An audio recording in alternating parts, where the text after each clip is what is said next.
All right, let's talk about lender's mortgage insurance. Now, there's a bit of a myth that people think that it's insurance for them, but it's actually not.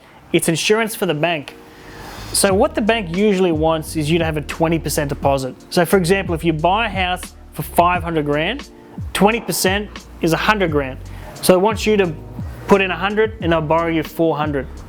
So if you look at a sort of a scale, you're putting in this much and the bank has got this much debt secured against it. So if something was to happen and the bank did have to sell the property, even if they sold it for 450, they're still not going to lose money. So that's the sort of magic number to avoid paying the lender's mortgage insurance. And you can borrow all the way up to 95%. So there's only that much you're going to put into it. So for example, if you buy for 500, 475 would be 95%, which means you only put in 25 grand as a deposit. Now that's a bit of a high risk for the bank.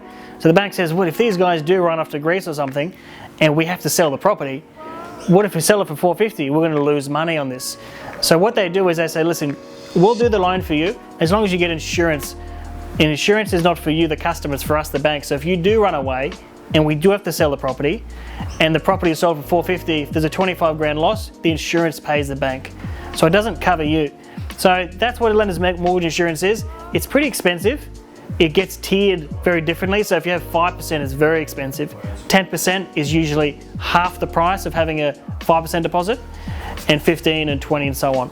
So if you want to check out one of our first home buyer workshops, we actually go through lender's mortgage insurance and all these different things like this, other topics like guarantor loans and fixed variable, P&I, interest only, what does all that stuff mean? A first home buyer workshop is really good, so come, they're free, we do them pretty regularly. And since COVID, now we're doing them virtually as well, not just in our office. Thanks for watching. Hope that explains a bit about lender's mortgage insurance.